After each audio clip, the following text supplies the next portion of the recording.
السلام علیکم ورحمۃ اللہ وبرکاتہ۔ الحمد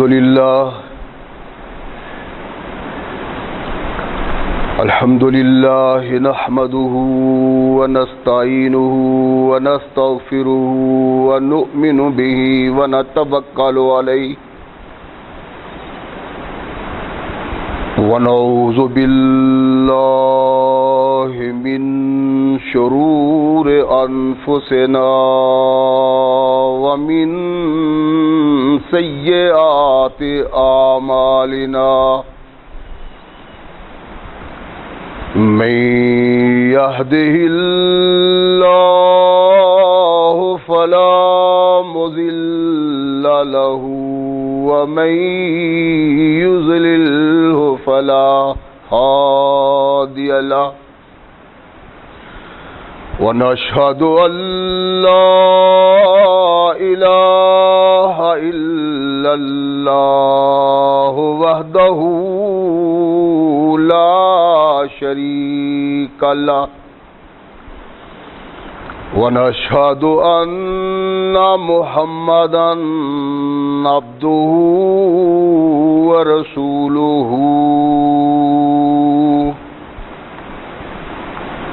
أما بعد فأحسن الحديث كتاب الله وخير الهدي هدي محمد صلى الله عليه وسلم وشر الأمور محدثاتها وكل محدثة بدعة وكل بدعة ضلالة وكل ضلالة في النار أما بعد فأعوذ بالله السميع العليم من الشيطان الرجيم من همزه ونفخه ونفثه بسم الله الرحمن الرحيم والذين جاءوا من بعدهم يقولون ربنا اغفر لنا ولإخواننا الذين سبقونا بالإيمان ولا يجعل في قلوبنا غلا للذين آمنوا ربنا إنك رؤوف رحيم۔ صدق اللہ مولانا العظیم وصدق رسولہ النبی الکریم۔ ہر قسم کی حمد و ثنا، تعریفات و توصیفات اس خالق و مالک کے لیے ہیں جس نے ساری کائنات کو تخلیق دیا اور اس کی حسن و آبادی کے لیے حضرت انسان کو تخلیق فرمایا۔ کروڑوں درود و سلام اس ہستی اقدس و مقدس پہ کہ جس کا نام نامی اس میں گرامی ہے محمد صلی اللہ علیہ وسلم۔ لاکھوں رحمتیں ان نفوس قدسیہ پہ کہ جنہوں نے سرور کائنات علیہ الصلاۃ والسلام سے اس ضابطۂ حیات کو وصول کیا اور اس کو ہم تک پہنچانے کے لیے اپنا تن من دھن قربان کر دیا۔ اللہ کی یہ بہت بڑی کرم نوازی ہے کہ اس نے اس ضابطۂ حیات کو ہم تک پہنچانے کے لیے ایسے مضبوط ذرائع اور اسباب استعمال فرمائے کہ ان کی موجودگی میں ہم ببانگ دہل کہہ سکتے ہیں کہ یہ ضابطۂ حیات جو آج قرآن کی صورت میں ہمارے ہاتھوں میں موجود ہے، یہ وہی ضابطۂ حیات ہے جو آج سے کم و بیش 1450 سال پہلے نبی کائنات رسول ثقلین حضرت محمد رسول اللہ صلی اللہ علیہ وآلہ وسلم پہ انسانوں کی رشد و ہدایت کے لیے نازل ہوا۔ اللہ کی اس کرم نوازی پہ ہم جس قدر بھی اس کا شکریہ ادا کریں کما حق ہو اس کا شکریہ ادا نہیں ہوتا، اس لیے کہ یہ ضابطۂ حیات وہ دستور المتقی ہے کہ اگر انسان اس سے تعلق پیدا کر لے تو یہ قرآن اس کی دنیاوی زندگی میں ایک عظیم انقلاب پیدا کر دیتا ہے، اور اگر اس کو اپنے جسم و روح پہ جاری و طاری کر لیا جائے تو یہی وہ واحد ضابطۂ حیات ہے جو انسان کو دنیا کے ساتھ ساتھ عقبہ کی کامیابی کی ضمانت بھی دیتا ہے۔ مگر صدحیف ایسا ضابطۂ حیات جس قوم کے دامن میں ہے وہ آج تختہ عرض پہ ایسی بدنصیب قوم ہے کہ اس سے بڑھ کے کوئی دوسری قوم بدنصیب نظر نہیں آتی۔ اس کا سبب کیا ہے؟ ہماری سوچیں، ہمارے افکار، ہمارا کردار، ہمارے خیالات، ہماری سوچیں اور تصورات جو سرتا پاک قرآن کے باغی۔ قرآن کو ہم نے اللہ کی کتاب اور زندگی کے لیے دستور الحیات کو تسلیم کیا ہے، لیکن اس کو اپنی زندگیوں میں نافذ نہیں کیا۔ اس اعراض کے سبب آج ہم تختہ عرض پہ بدنصیب قوم ہیں، وگرنہ کائنات کی بدو اور جہل قوم جب اس قرآن سے وابستہ ہوئی اور انہوں نے اس قرآن کو اپنی زندگیوں کے لیے اوڑھنا اور بچھونا بنایا تو وہ زمین کی نکبتوں سے اٹھے آسمان کی رفتوں تک پہنچے۔ آج اگر ہمارے لیے قابل فخر کوئی دور، کوئی معاشرہ اور کوئی انسان ہے تو صرف وہ ہیں جو محمد رسول اللہ سے وابستہ ہوئے۔ تمام انبیاء جو اس دنیا میں انسانوں کی رشد و ہدایت کے لیے آئے، ان سے وابستہ لوگ اللہ کے محبوب اور اللہ کے مقبول بندے ہیں۔ کردار کے لحاظ سے، افعال کے لحاظ سے، اخلاق کے لحاظ سے ان لوگوں کی جس طرح پرورش ہوئی ہے دوسرے انسانوں کی ویسی پرورش نہیں ہوئی۔ اسی کا نتیجہ ہے کہ وہ انسانوں میں ایک بہترین اور باوقار انسانی گروہ ہیں۔ مختلف انبیاء کے ساتھ انسانوں کا تعلق، ان کا رابطہ عظیم رابطہ اور عظیم تعلق تھا جس نے ان لوگوں کو عظیم بنا دیا۔ لیکن کونین کے آقا، ثقلین کے تاجدار محمد رسول اللہ صلی اللہ علیہ وسلم کے صحابہ نے اوراق تاریخ پہ جو کردار نقش کیا ہے کسی بھی نبی کے صحابہ وہ کردار نقش نہیں کر سکے۔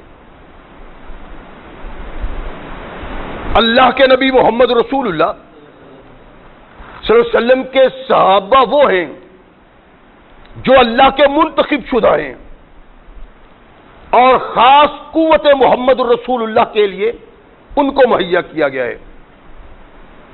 ان کے متعلق نبی رحمت محمد رسول اللہ کے ارشادات اور قرآن کی واضح رہنمائی یہ ہے کہ ان کی زندگیاں، ان کے لیل و نہار ہمارے لیے اسوہ اور نمونہ ہیں۔ اگر ہم ان کو اپنا لیں، اس کردار کو پالیں، وہ افعال اپنا لیں تو ہم بھی زمین پہ اللہ کے محبوب اور مقبول بن سکتے ہیں۔ اور اگر ہماری زندگیاں، ہمارے لیل و نہار ان کے کردار سے جدا ہیں تو ہمارا کوئی عمل اللہ کے نزدیک مقبول عمل نہیں کہلا سکتا۔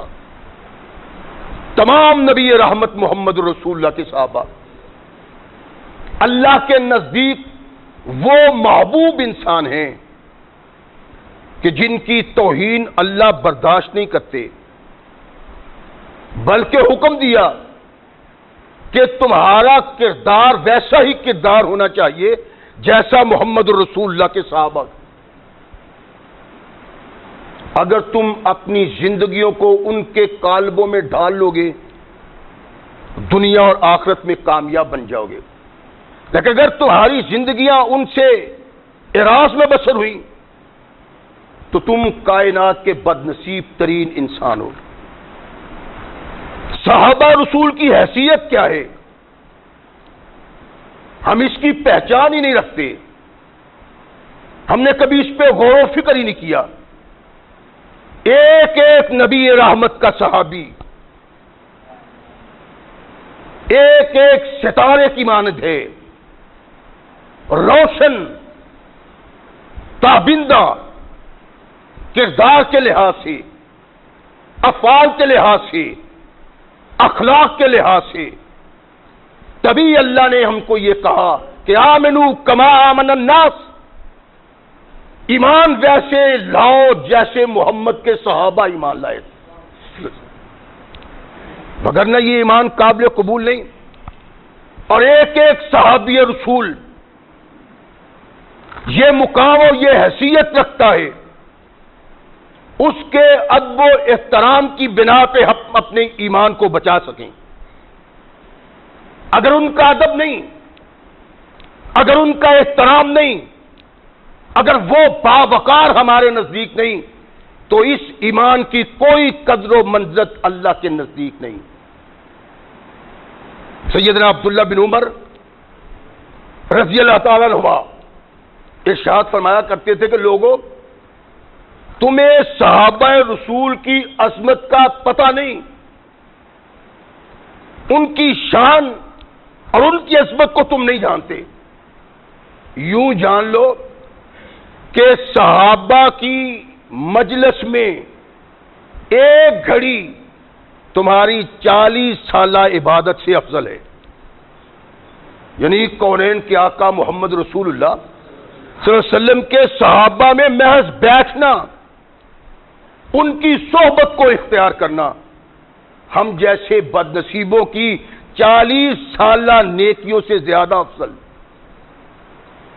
جن لوگوں کو اللہ نے یہ مقام اور مرتبہ دیا ہے تو ظاہر ایک شناخت کی بنا پہ دیا ہے، ان کے کردار کی بنا پہ دیا ہے، اور یہ حقیقت اظہر من الشمس ہے کہ کائنات میں جب سے محمد کریم نے نبوت کا دعویٰ کیا ہے اس وقت سے لے کر آج تک کوئی ایسا محمد رسول اللہ کا باوفا نہیں جس طرح صحابہ باوفا ہیں۔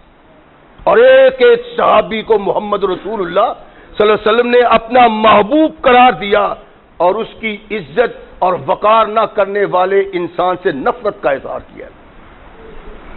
نبی کونین محمد رسول اللہ صلی اللہ علیہ وسلم پہ ایمان لانے والے صحابہ میں سے آج جس صحابی کا ذکر مجھے مقصود ہے وہ بھی اپنے دامن میں بہت بڑا شرف رکھتا ہے۔ اگر ماپنا چاہو تو کوئی میزان نہیں جو اس صحابی کی عظمت کو ماپ سکے۔ نبی رحمت محمد رسول اللہ صلی اللہ علیہ وسلم پہ ابھی ایمان نہیں لایا، لیکن کائنات کے آقا ثقلین کے تاجدار محمد رسول اللہ کی عزت اور اتنا احترام ہے کہ اس نے نوجوان ہونے کے باوجود اپنی زندگی میں محمد رسول اللہ صلی اللہ علیہ وسلم کے خلاف کبھی کوئی قدم نہیں اٹھایا۔ اس کا باپ جرنیل ہے، اس کا باپ سردار ہے، وہ لوگوں کی اولاد کو ترغیب دلاتا ہے، ان کو تحریک دلاتا ہے، ان کو انگیز کرتا ہے، ان کے جذبات کو بھڑکاتا ہے اور انہیں محمد رسول اللہ کے خلاف میدان کارزار میں لانے کی بڑی کوشش کرتا ہے، تو لوگوں کو اکٹھا بھی کر لیتا ہے۔ لیکن اس سب کچھ کے باوجود اس کی کوئی ترغیب، اس کی کوئی تحریک اس نوجوان کو آمادہ نہیں کرتی کہ یہ محمد رسول اللہ کا مقابلہ کرنے کے لیے میدان میں جائے۔ یہ کون شخصیت ہے؟ ابی سفیان کا بیٹا، نبی رحمت محمد رسول اللہ صلی اللہ علیہ وسلم کا سالہ معاویہ رضی اللہ تعالیٰ عنہ، ایسے انقلابی شخصیت ہے کہ قوموں میں ایسے ایسے انقلابی لوگ کم پیدا ہوتے ہیں، لیکن یہ قوم اتنی بد نصیب ہے کہ اس نے اپنے ہیرو، اپنے بڑے باوقار اور وفادار محمد رسول اللہ کے ساتھیوں کی قدر نہیں پہچانی جس طرح قدر پہچاننے کا حق ہے۔ کونین کے آقا، ثقلین کے تاجدار محمد رسول اللہ صلی اللہ علیہ وسلم نے ہر لال کو پہچانا اور گودڑیوں سے نکال کے محمد رسول اللہ نے آسمان کی رفتوں تک ان کو پہنچایا۔ انہی میں ایک یہ صحابی ہے رسول اللہ صلی اللہ علیہ وسلم۔ اللہ کے نبی علیہ الصلوۃ والسلام نے اس سے اتنی محبت کا اظہار کیا ہے کہ ایسی محبتیں پانے والے کم ہیں محمد رسول اللہ کے صحابہ۔ جب یہ آیا، اللہ کے نبی کے ہاتھ پہ توحید و رسالت کی بیعت کی اور ایسا وابستہ ہوا رسول اللہ کے ساتھ، اللہ کے نبی نے اس کے کردار میں جھانکا، اس کے افعال میں جھانکا، اس کے لیل و نہار میں جھانکا تو اپنے اللہ کے حضور اپنی جھولی پھیلائی۔ ایک وہ شخص تھا جس کے لیے کونین کے آقا نے جھولی پھیلائی کہ اللہ اعز الاسلام بعمر بن الخطاب، اسلام کو عزت دے عمر کے ایمان لانے پہ۔ اور ایک یہ شخص ہے جس کے لیے محمد رسول اللہ نے اپنے اللہ کے حضور جھولی پھیلائی، اللہم اجعلہ ہادیا مہدیا وہد بہ، اللہ معاویہ کو ہدایت دینے والا اور ہدایت یافتہ اور اس کی بنا پہ لوگوں کو ہدایت دینے والا، اس کی بنا پہ لوگوں کو ہدایت دے۔ اور پھر تاریخ اسلام بتاتی ہے معاویہ کا یہ کردار اسلام کی تاریخ میں درخشندہ کردار ہے کہ ایسے کردار کو محمد رسول اللہ نے سراہا، ان کے صحابہ نے سراہا، اور جس کے کردار کو اس کے دشمنوں نے سراہا۔ کردار ایسا بدل گیا محمد رسول اللہ کی صحبت کے ساتھ۔ اللہ کے نبی کے فرمان کے مطابق ہدایت کا سرچشمہ بنا، لوگوں کو ہدایت کی طرف بلایا، اور بڑے بڑے باغیوں کو، اسلام کے دشمنوں کو، اسلام سے نفرت رکھنے والوں کو اپنی ترغیب و تحریر سے اور اپنی خدائی جنگی طاقت کی بنا پہ سرنگوں کر دیا محمد رسول اللہ کے اسلام کے سامنے۔ یہی وہ شخص تھا جس کے کردار پہ محمد رسول اللہ کی شہادت موجود نہیں، بلکہ اللہ نے اس کے کردار کو یوں سراہا کہ دیکھنے والوں نے خواہش کی کہ کاش محمد رسول اللہ صلی اللہ علیہ وسلم ہماری بھی اس طرح تعریف اور توصیف کرتے کہ اللہ کی طرف سے بھی اشارات آتے۔ کونین کے آقا محمد رسول اللہ پہ قرآن نازل ہوتا ہے۔ اللہ کے نبی تو پڑھے ہوئے نہیں، اللہ کے نبی لکھنا نہیں جانتے۔ نبی کونین نے نگاہ دوڑائی، جو محمد رسول اللہ کے صحابہ میں اللہ کے نبی کو انتہائی امین نظر آیا، اللہ کے نبی نے اس کو قرآن کی کتابت کے لیے منتخب کر لیا۔ صحابہ منتخب ہوئے، کونین کے آقا محمد رسول اللہ صلی اللہ علیہ وسلم پہ جب قرآن نازل ہوتا ہے وہ قرآن لکھتے ہیں اور مسلمان اس کو محفوظ کرتے۔ آسمان سے جبریل آیا کہ میرے محبوب تم نے بہت سے کاتب منتخب کیے ہیں، لیکن ایک کاتب تو نے منتخب نہیں کیا۔ جبریل وہ کون سا کاتب؟ اس کی اللہ کے نبی اللہ ارشاد فرماتے ہیں جب قرآن نازل ہو تو اس کی کتابت کے لیے معاویہ کو تیار کرو۔ وہ اللہ کی کتاب پہ امین انسان ہے، اور کونین کے آقا محمد رسول اللہ نے قرآن کی کتابت کے لیے معاویہ کو منتخب کیا۔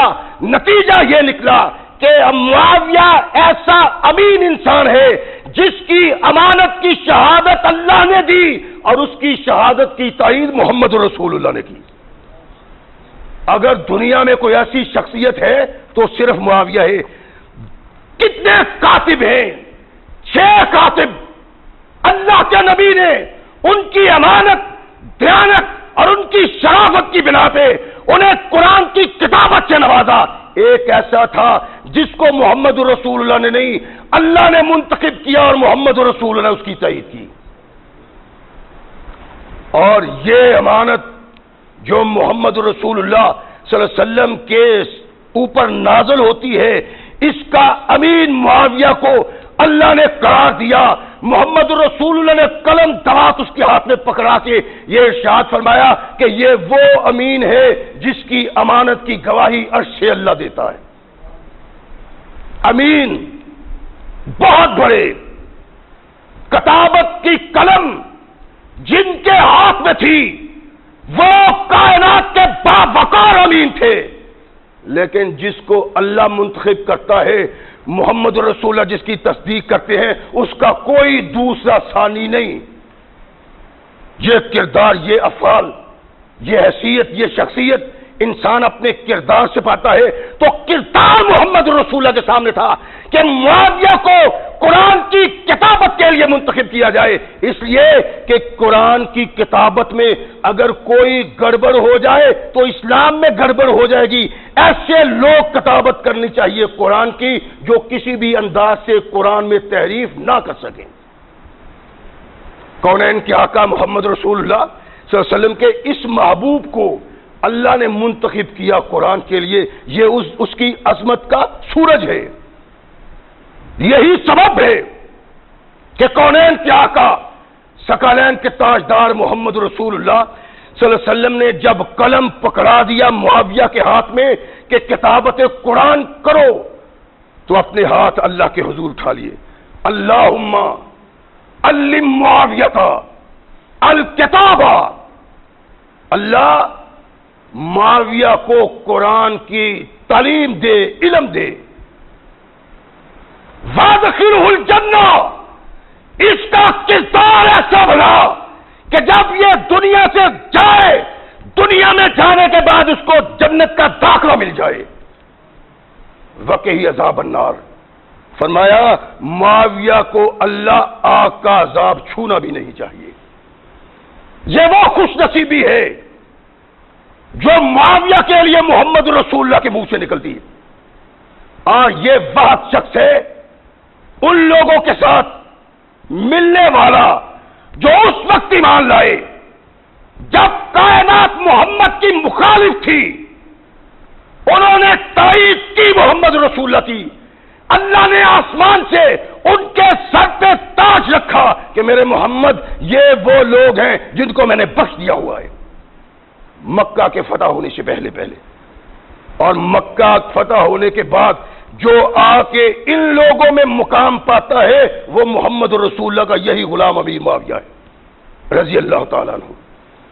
ثقلین کے تاجدار محمد رسول اللہ صلی اللہ علیہ وسلم نے اس کے لیے کتاب کے علم کی دعا کی، اور اس کا کردار، اس کے افعال، اس کے لیل و نہار اس بات پہ شاہد ہے کہ جو محمد رسول اللہ نے اس میں دیکھا تھا واقعی وہ کردار معاویہ میں پایا جاتا تھا۔ ہر انسان کی آنکھ دھوکہ کھا سکتی ہے، ہر انسان کی عقل دھوکہ کھا سکتی ہے، ہر انسان کا فہم دھوکہ کھا سکتا ہے۔ اگر کسی انسان کا کوئی فہم، سوچ، فکر، عقل دھوکہ نہیں کھا سکتی تو وہ محمد رسول اللہ کی ذات ہے۔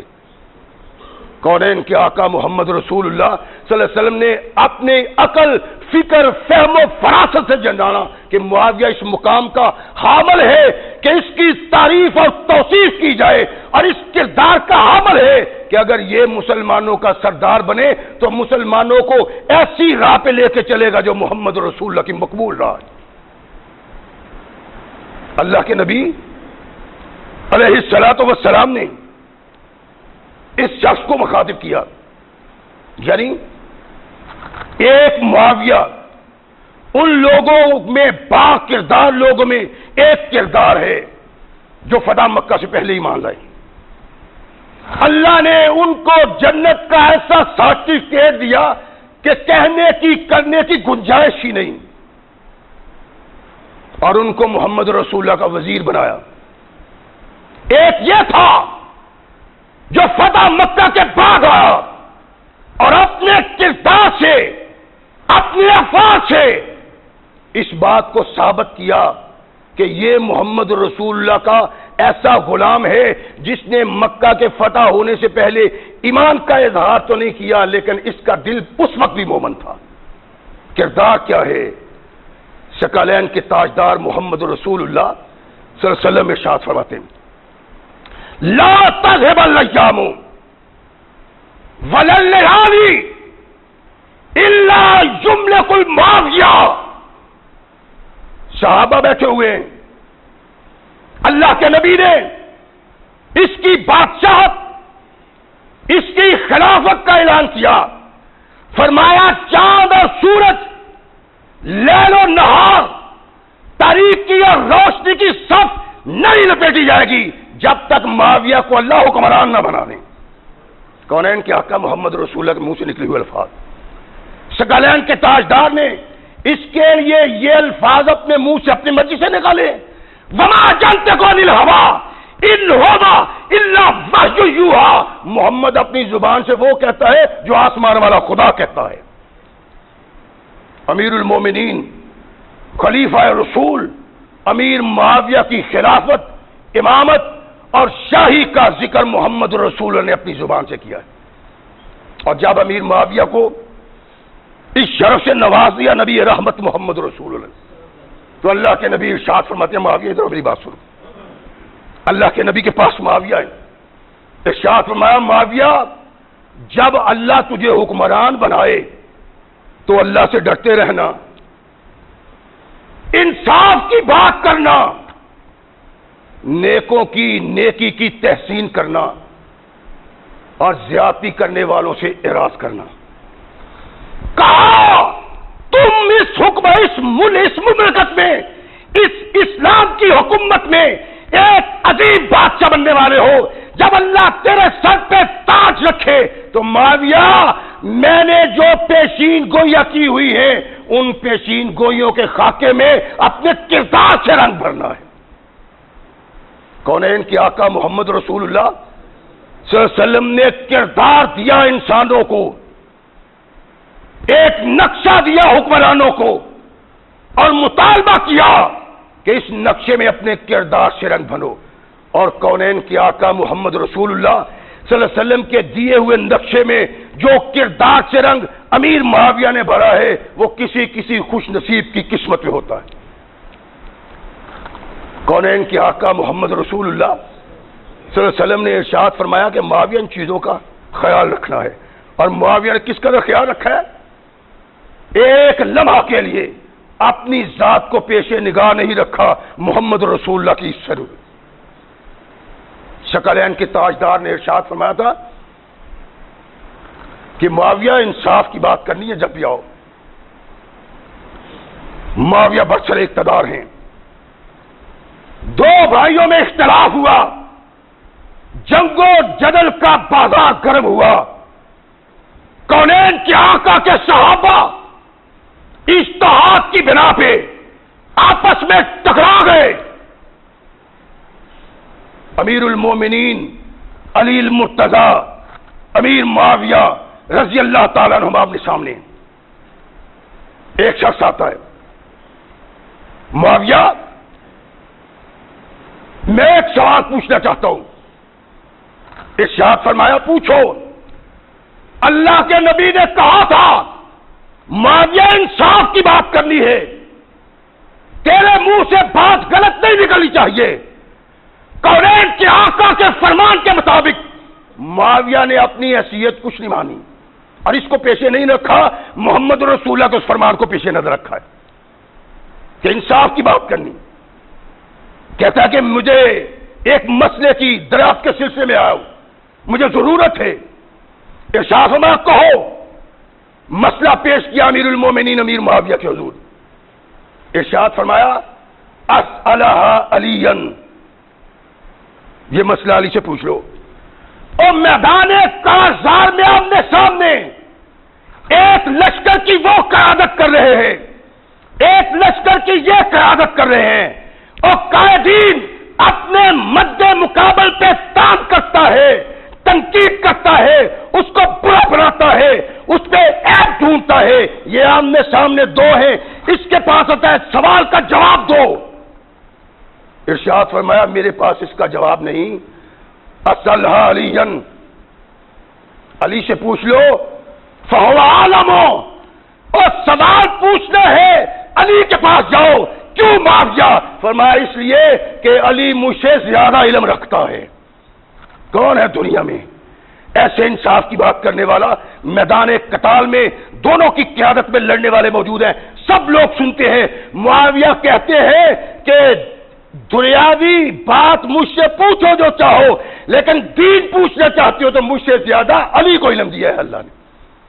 اس کو اللہ نے کہا تھا اللہم علمہ الکتاب، اللہ معاویہ کو کتاب سکھا، اور جو قرآن کی کتاب، قرآن کا علم، قرآنی کتاب کی فقاہت اللہ کے نبی کی دعا کی بنا پر جانتا ہے، وہ برسر میدان کہتا ہے کہ علی سے پوچھو، ہوا عالم ہوں، وہ مجھ سے زیادہ جانتا ہے۔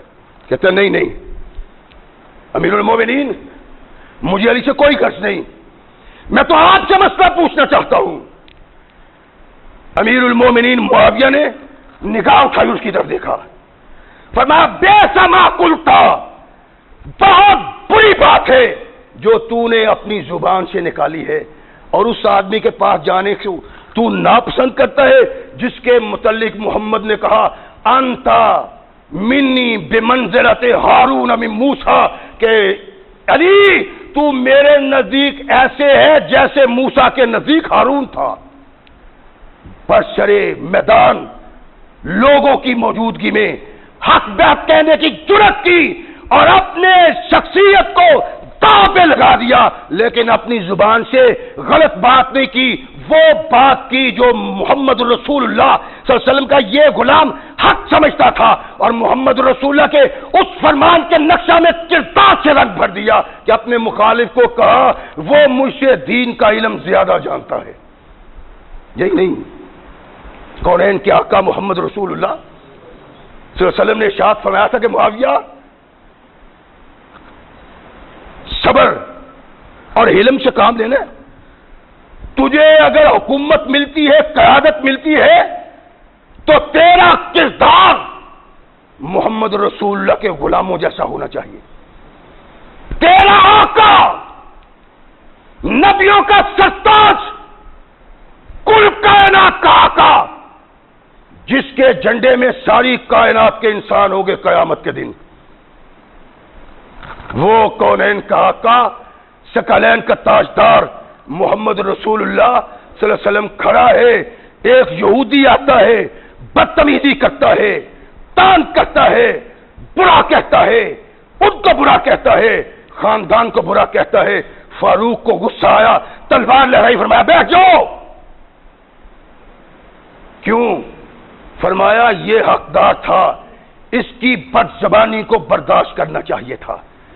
اور کونین کے آقا نے ایک بد زبان کی بد زبانی کو برداشت کر کے ایک کردار دیا کہ اگر تم برسر اقتدار ہو، تمہارے پاس طاقت ہے، تو جاہلوں کی جہالت سے غصے میں آنے کی بجائے حلم کا اظہار کرو۔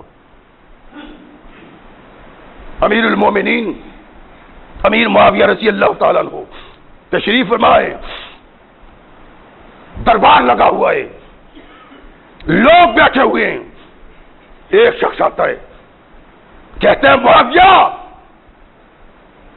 تجھے اللہ نے سلطنت سے نوازا ہے, کیا تو اس قابل تھا؟ تو کیا ہے؟ تیرا خاندان کیا ہے؟ تیری حیثیت کیا ہے؟ ظالم ہو تم. جو اس کے منہ میں آیا. علامہ ابن کثیر رحمۃ اللہ علیہ البدایہ والنہایہ میں لکھتے ہیں کہ جتنی بدتمیزی وہ کر سکتا تھا اس نے معاویہ سے بدتمیزی کا ارتکاب کیا. معاویہ خاموش ہیں. راوی کہتا ہے کہ جب وہ بدتمیزی ختم ہوئی, مجلس ختم ہوئی, ساتھیوں نے کہا امیر المومنین ایسے بد لگام کو لگام دینی چاہیے تھی. آپ کے کردار پہ تان کیا, آپ کی حکومت پہ تان کیا, آپ کا خاندان پہ تان کیا, اور آپ نے اس بد نصیب کو سزا نہیں دی. ایسے لوگوں کو عبرت کا نشان بنا دینا چاہیے. امیر المومنین مسکرائے, ارشاد فرمایا میں نہیں چاہتا کہ کسی کا جرم میرے حلم پہ غالب آ جائے. کونین کے آقا محمد رسول اللہ صلی اللہ علیہ وسلم کا ارشاد تھا کہ معاویہ حلیمی کا مظاہرہ کرنا, اگر کوئی اس انداز کا مظاہرہ کرتا ہے کہ تجھے غصے دلاتا ہے اور تو غصے میں آ جاتا ہے, تو فرمایا غصے میں غلط اقدام نہ کرنا بلکہ ایسے باغی کی بات سن کے حلم کا اظہار کرنا. یہ محمد رسول اللہ کا پیغام ہے. واضح محمد رسول اللہ نہیں. ایک اور شخص آتا ہے, ابو مسلم, امیر معاویہ کی مجلس میں بیٹھتے ہیں. امیر معاویہ شاہ فرماتے ہیں کہ لوگوں اللہ کا حکم ہے امیر کی اطاعت, اس کی فرما برداری, اس کی سماعت یعنی اس کی گفتگو کو سننا, اس کی اطاعت کرنا, اس کی فرما برداری کرنا. تو میں تمہیں یہ کہتا ہوں میری بات سنو اور میری اطاعت کرو. نبی رحمت محمد رسول اللہ صلی اللہ علیہ وسلم کا غلام لوگوں کو محمد رسول اللہ کا پیغام دیتے ہیں. ایک شخص اٹھتا ہے, ابو مسلم خولانی, کہتے ہیں معاویہ نہ تیری بات سنیں گے نہ تیری اطاعت کریں گے. کیوں؟ کہنے لگے کہ تو نے لوگوں کے وظائف بند کر دیے ہیں. ان کے وظائف بند کرنے کا سبب کیا ہے؟ وہ تیری باپ کی کمائی نہیں, وہ تیری کمائی نہیں, اللہ کا دیا ہوا ہے. تو کون ہے کہ مسلمان حقداروں سے اس کو روک لیتا ہے؟ امیر المومنین نے کچھ لوگوں کے وظائف ان کے کردار کی بنا پہ بند کر دیے تھے, ان کے سوچ و افکار کی بنا پہ امیر المومنین نے ان کے وظیفے بند کر دیے تھے. ایک شخص اٹھ کے یہ کہتا ہے تیرے باپ کی کمائی نہیں, تیری کمائی نہیں, تو کون ہوتا ہے؟ امیر المومنین سنتے, سارے ساتھی بیٹھے ہوئے اٹھ جاتے, اٹھ کے گھر گئے. جب واپس آئے تو نظر آتا تھا کہ شاید امیر المومنین نہا کے آئے, تشریف فرما ہوئے. ارشاد فرمایا کہ ابو مسلم نے اس انداز سے مجھے باتیں کی تھی کہ مجھے غصہ آ گیا. قریب تھا میں اس کو سزا دیتا, اس کو عذاب میں مبتلا کرتا, لیکن مجھے محمد رسول اللہ صلی اللہ علیہ وسلم کا وہ فرمان یاد آ گیا کہ جب تمہیں غصہ آئے اٹھ کے پانی سے غسل کر لو تاکہ تمہارا غصہ ٹھنڈا ہو جائے. ارشاد فرمایا کہ میں پانی سے غسل کر کے آیا ہوں, اب میرا غصہ ٹھنڈا ہو گیا ہے. یہ جو کہا ہے ابو مسلم نے کہ یہ دولت میرے باپ کی نہیں, میری نہیں, میرے زور بازو کا نتیجہ نہیں, اللہ کی رحمت کا نتیجہ ہے. فرمایا میں نے جن کے وظائف بند کیے تھے بعض ان کے کردار کے سبب بند کیے تھے, آج میں ان کو جاری کرنے کا اعلان کر دیتا. یہ کردار ہے محمد رسول اللہ کے اس غلام کا جس کے متعلق کہا تھا لا تذهب الايام ولا الليالي حتى يملك معاویہ, اور پھر کہا تھا کہ معاویہ اللہ نے تجھے بادشاہ دینی ہے, اللہ نے تجھے حکومت دینی ہے، اللہ نے تجھے خلافت دینی ہے، تیری خلافت میں رنگ محمد کے کردار کا بھرا ہونا چاہیے۔ اور معاویہ نے محمد رسول اللہ کے کردار کا رنگ بھر کے دکھایا۔ نبی رحمت محمد رسول اللہ صلی اللہ علیہ وسلم نے ارشاد فرمایا تھا کہ اگر کوئی ایسی حرکت کرتا ہے نا تو معاویہ اس کو معاف کر دینا، حلم کا مظاہرہ کرنا، سختی کا مظاہرہ نہ کرنا۔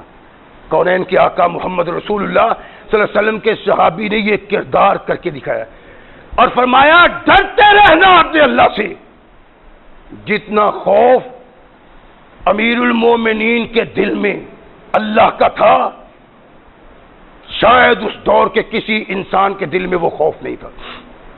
اندازہ فرمائے محمد رسول اللہ کے فرمان کے بعد اس کا کردار کیسا۔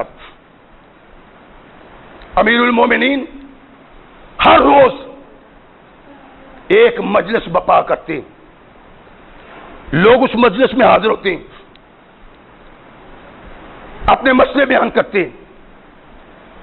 امیر المومنین ان کے مسئلے سنتے اور ان کے مسئلے سن کے جو حکم ارشاد فرمانا ہوتا ہے ارشاد فرماتے ہیں۔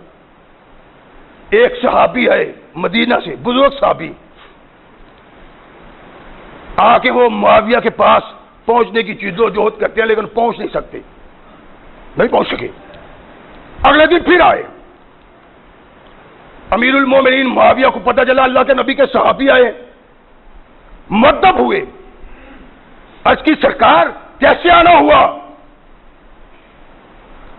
فرمایا کہ معاویہ میں تیرے پاس اس لیے نہیں آیا کہ مجھے کسی مال و زر کی ضرورت ہے، کسی دولت کی ضرورت ہے، کسی علاقے کی حکمرانی کی ضرورت ہے، بلکہ میں تو تجھے محمد رسول اللہ کی حدیث سنایا صلی اللہ علیہ وسلم۔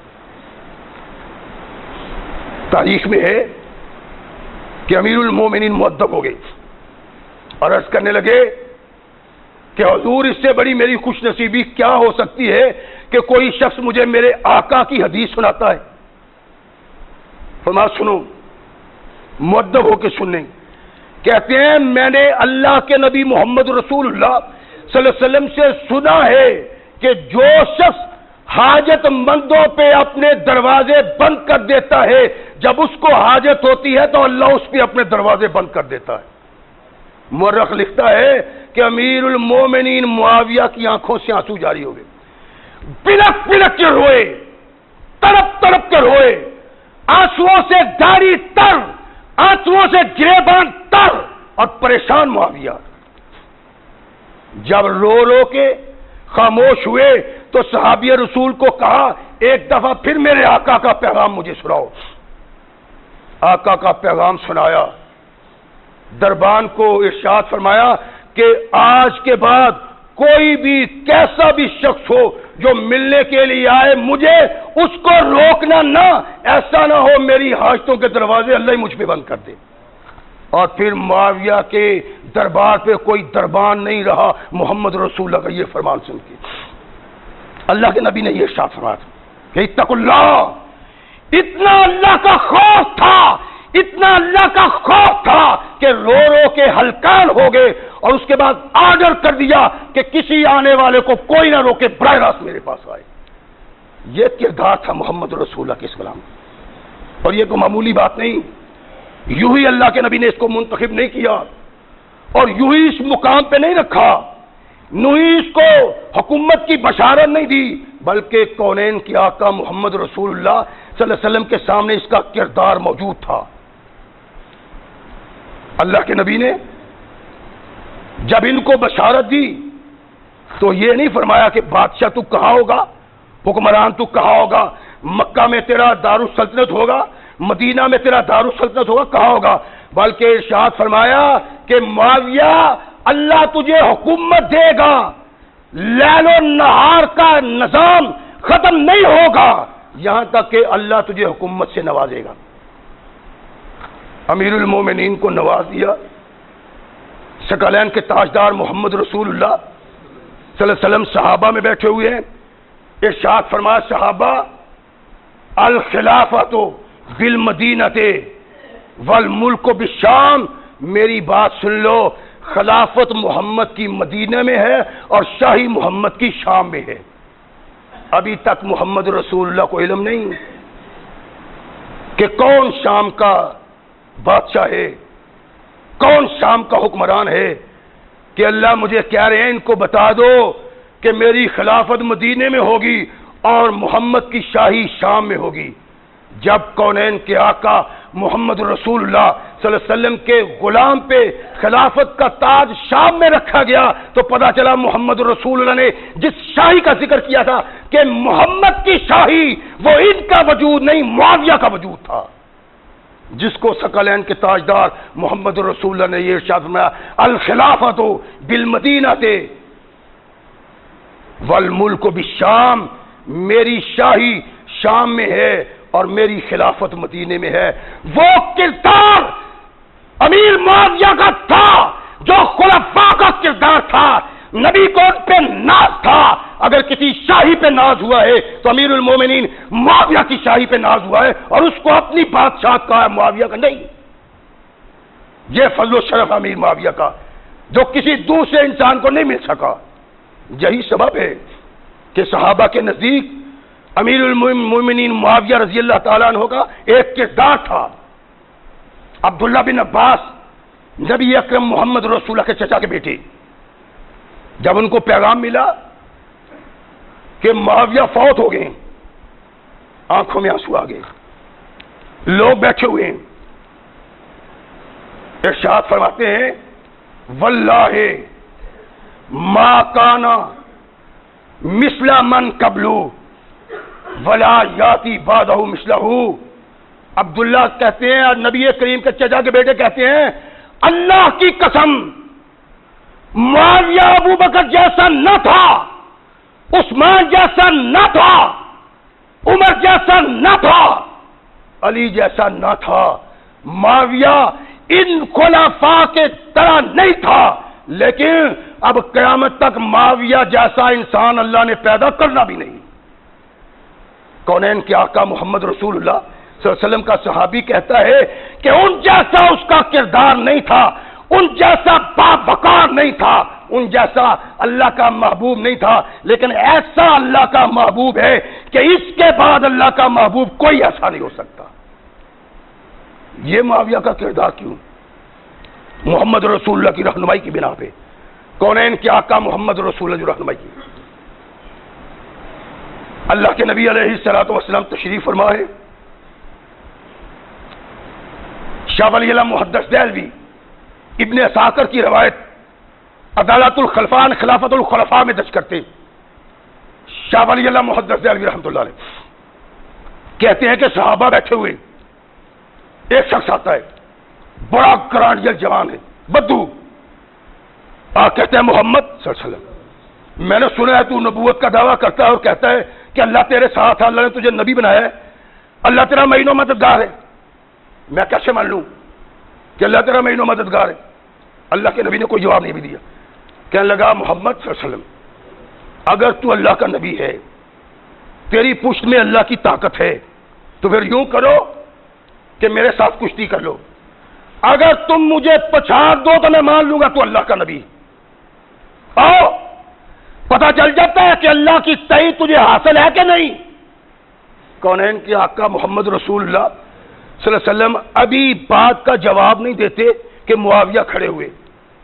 ارشاد فرمایا اور بیوقوف آدمی استادوں کو چیلنج کرنے سے پہلے شاگردوں سے کشتی لڑا کرتے. میں تیرے ساتھ کشتی لڑتا ہوں، ان کے ساتھ کہا مجھ سے لڑو، اگر مجھے پچھاڑ جاؤ گے تو میرے آقا کو بھی چیلنج کر لینا. کونین کے آقا محمد رسول اللہ تشریف فرما ہے. صحابہ خاموش ہیں، کبھی نگاہیں معاویہ کی طرف، کبھی نبی رحمت محمد رسول اللہ کی طرف، کہیں وہ گرانڈیل پہلوان کی طرف. صحابہ دیکھ رہے ہیں، اللہ کے نبی کو جواب نہیں دیا. معاویہ نے اس کو چیلنج کر دیا، کہنے لگا تیرا چیلنج مجھے قبول ہے. کشتی ہو گئی. کونین کے آقا محمد رسول اللہ، صحابہ کشتی دیکھنے والے، ایک صحابی لڑنے والا، ایک مخالف، اور نبی ایک کائنات کی نبوت کا منکر کشتی لڑتا ہے. لڑتے ہیں 2 منٹ نہیں گزرتے کہ معاویہ اس کو اٹھاتے ہیں زمین سے، زمین پہ لٹا دیتے، پچھاڑ دیا۔ کونین کے آقا محمد رسول اللہ خوش ہو گئے، صحابہ کے چہرے کھل اٹھے۔ کونین کے آقا محمد رسول اللہ صلی اللہ علیہ وسلم نے ارشاد فرمایا، اور لوگوں سن لو، معاویہ کے ساتھ جو بھی لڑے گا اس سے شکست کھائے گا۔ اور اس کا نتیجہ پتہ کب نکلا؟ جب امیر المومنین علی اور امیر المومنین معاویہ کے درمیان صفین میں جنگ ختم ہوئی تو عروہ نے علی المرتضیٰ سے یہ بات کی کہ میں نے محمد رسول اللہ سے اپنے کانوں سے سنا ہے۔ ارشاد فرمایا ناراض ہو کے، اور اللہ کے بندے، کاش تو مجھے صفین کی جنگ سے پہلے بتا دیتا، میں معاویہ کے خلاف کبھی جنگ نہ کرتا۔ علی المرتضیٰ نے اس جنگ کرنے کے بعد اس بات کو سن کے پشیمانی کا اظہار کیا، اور تاریخ کے اوراق اس بات کے شاہد ہیں کہ معاویہ کے اس وقت سے لے کر فوت ہونے تک کسی نے معاویہ کو پچھاڑا نہیں، بلکہ تمام کائنات کی طاقتوں کو معاویہ نے اپنے پاؤں کے نیچے پمال کر کے محمد رسول اللہ کے دامن سے وابستہ کیا۔ نبی رحمت محمد رسول اللہ صلی اللہ علیہ وسلم سے محبت، پیار اور انس رکھتے تھے، ایسا کہ کم کم صحابہ کو ایسا نصیب تھا۔ ایک دن ثقلین کے تاجدار محمد رسول اللہ صلی اللہ علیہ وسلم تشریف فرما ہے، معاویہ آئے، اللہ کے نبی سے باتیں کی، اور سنو، او کونین کے آقا، ثقلین کے تاجدار کے منہ سے نکلے ہوئے الفاظ ایسے حق اور سچ ہیں کہ نصف النہار کا سورج ویسے حق اور صاف نہیں ہو سکتا۔ معاویہ آئے، ارشاد فرمایا یا معاویہ تو انت منی وانا من کا، معاویہ تیری ذات محمد سے ہے اور محمد کی ذات تجھ سے ہے۔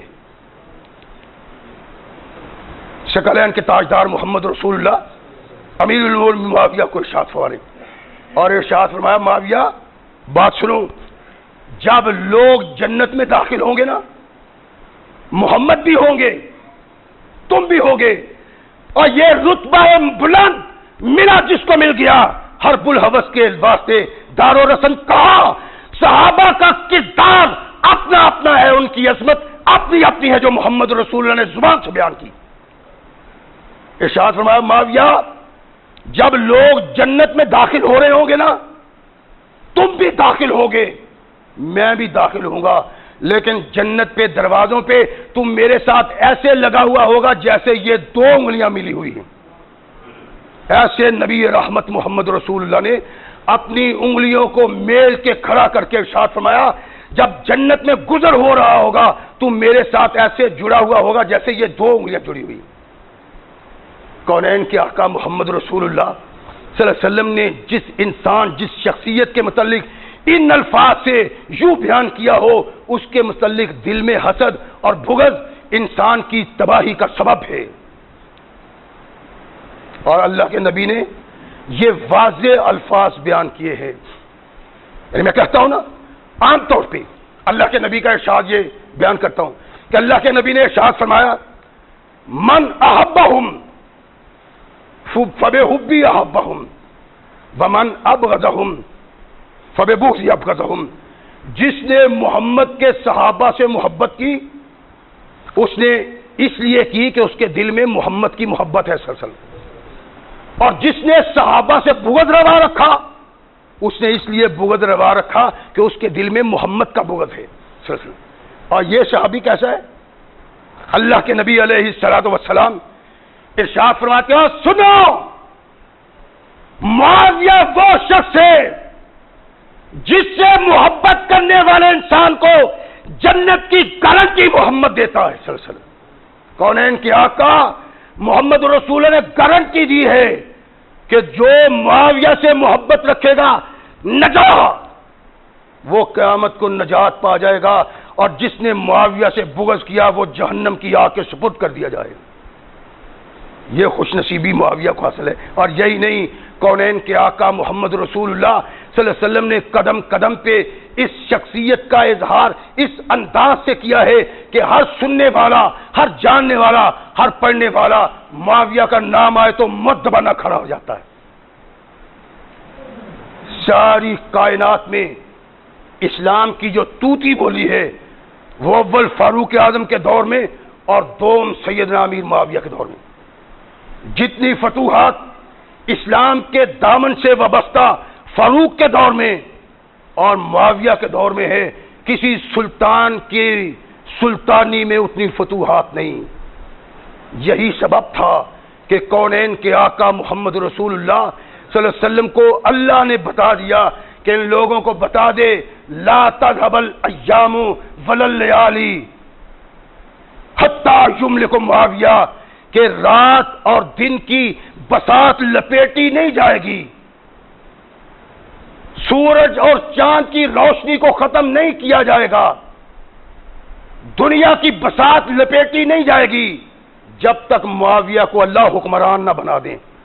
اور معاویہ کو حکمران بنانے کا سبب یہ تھا کہ ساری کائنات کے باطل کو اپنے پاؤں کے نیچے پامال کر کے محمد رسول اللہ کے دامن سے وابستہ کر دیا تھا۔ صحابہ کا یہ کردار، صحابہ کی یہ زندگی، صحابہ کی یہ افعال ہمیں دعوت دیتے ہیں کہ آؤ زندگی بسر کرو محمد رسول اللہ کے صحابہ جیسی۔ آمنو کما آمن الناس، اللہ نے کہا قیامت تک ایمان لانے والوں ایمان ویسے لاؤ جیسے محمد کے صحابہ ایمان لائے تھے۔ تو اس کا مطلب ہے صحابہ رسول کا ایمان کسوٹی ہے، اگر کسی کا ایمان صحابہ کے ترازو میں نہیں تلتا، وہ ایماندار میں کہوں یا نہ کہوں، اللہ کہتا ہے ایماندار نہیں، محمد رسول اللہ کہتا ہے ایماندار نہیں۔ اللہ ہمیں صحیح مومن بننے کی توفیق عطا فرمائے۔ واخر دعوانا الحمدللہ رب العالمین۔